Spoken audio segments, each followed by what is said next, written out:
Aujourd'hui, c'est le 8 mars, la journée de la femme. Et Yvan Odoa nous dit, le vrai semblable est un piège que le mensonge tend à la vérité.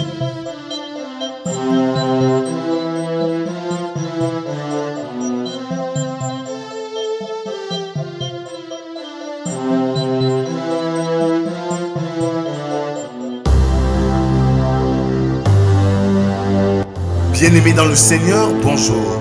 Nous sommes réunis ce matin, comme chaque lundi à vendredi, dans le cadre de la méditation quotidienne.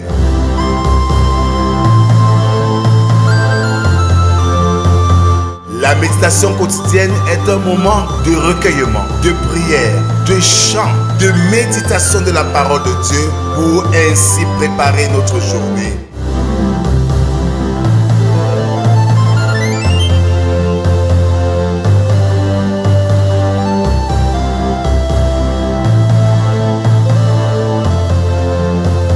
Pour vous servir, le pasteur Rodrigue Gage de l'église évangélique du Cameroun.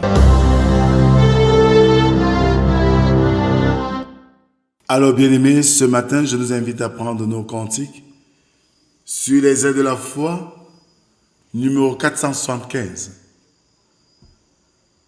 Tout joyeux bénissons le Seigneur. Tout joyeux bénissons le Seigneur.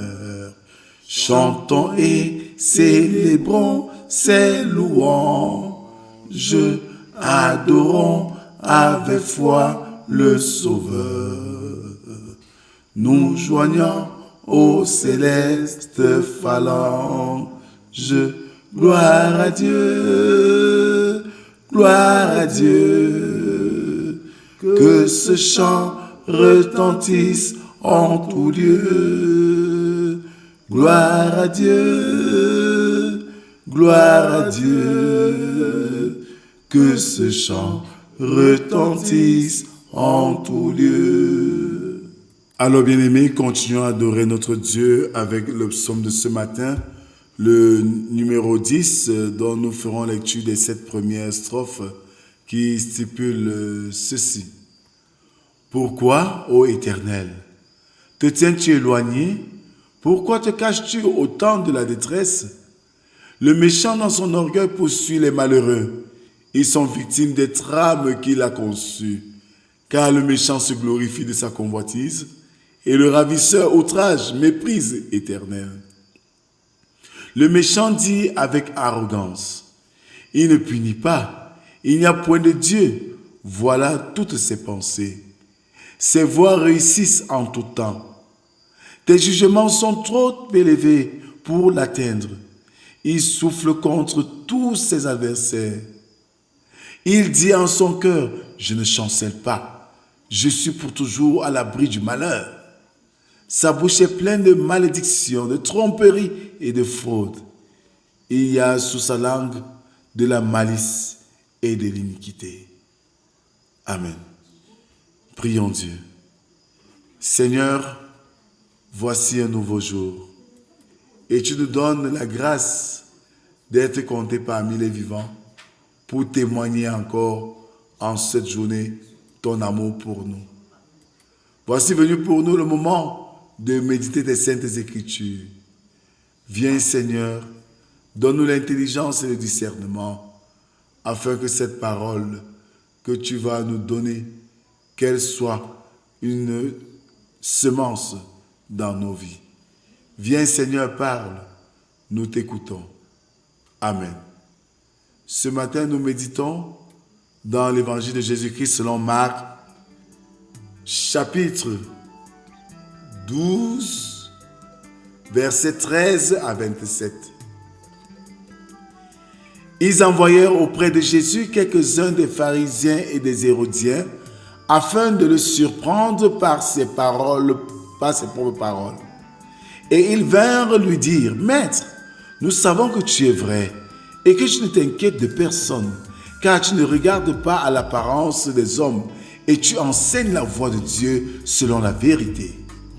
Est-il permis ou non de payer le tribut à César? Devons-nous payer ou ne pas payer? Jésus, connaissant leur hypocrisie, leur répondit, pourquoi me tentez-vous? Apportez-moi un denier afin que je le voie. Ils en apportèrent un et Jésus leur demanda, de qui sont cette effigie et cette inscription? De César, lui répondirent-ils. Alors il leur dit, rendez à César ce qui est à César et à Dieu ce qui est à Dieu.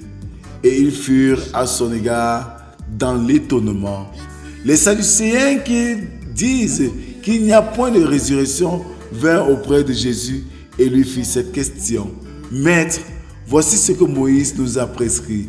Si le frère de quelqu'un meurt et laisse une femme sans avoir d'enfant, son frère épousera sa veuve et suscitera une postérité à son frère.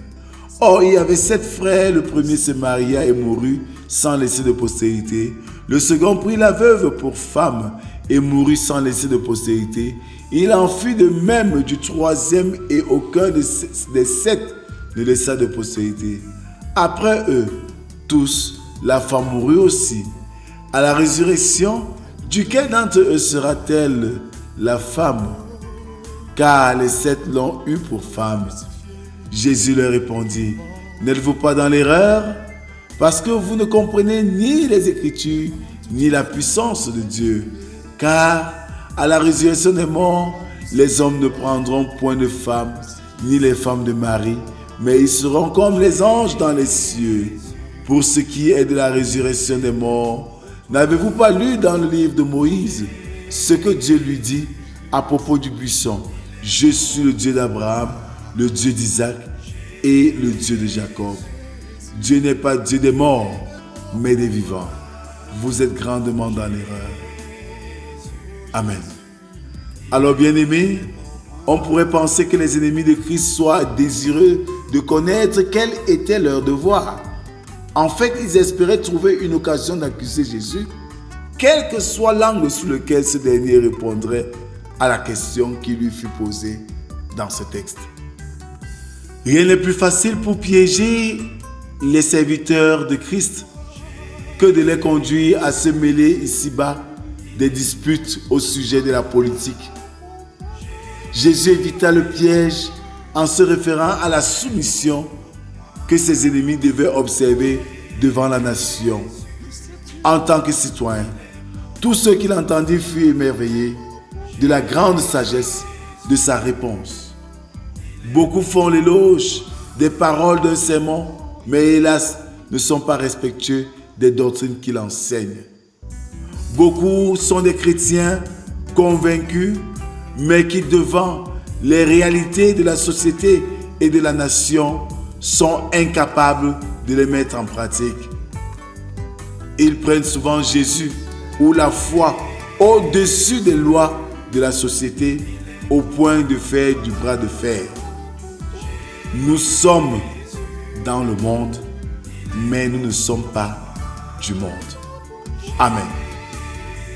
Merci Seigneur pour ce message que tu nous donnes ce matin, nous invitant à reconnaître notre place dans ce monde et à savoir que même si l'ennemi planifie des pièges pour nous, si nous sommes accrochés à Dieu, nous ne tomberons jamais. Nous ne tomberons jamais, Seigneur, parce que tu es toujours avec nous. Donne-nous de savoir reconnaître l'autorité de l'État sur qui nous sommes, de faire la part de toutes choses pour ne pas entrer dans un tourbillon où nous ne pourrons sortir. Conduis-nous au cours de cette journée, accorde-nous des grâces, des faveurs, afin que nous puissions continuer à témoigner ton nom. C'est au nom de Jésus-Christ, ton Fils, que nous t'avons ainsi prié. Lui qui nous a appris à te dire, notre Père qui es aux cieux, que ton nom soit sanctifié, que ton règne vienne, que ta volonté soit faite sur la terre comme au ciel.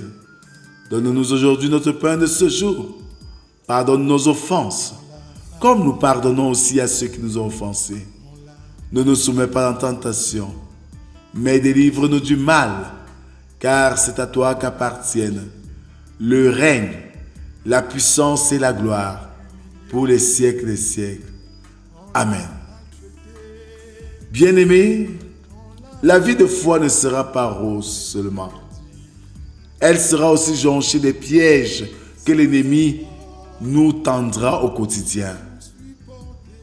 Mais sachons une chose, nous sommes dans le monde et nous ne sommes, même si nous ne sommes pas du monde. Et comme tel, nous devons nous arrimer aux réalités de ce milieu, selon la volonté de Dieu, afin d'éviter d'être des agents de soulèvement et de révolte.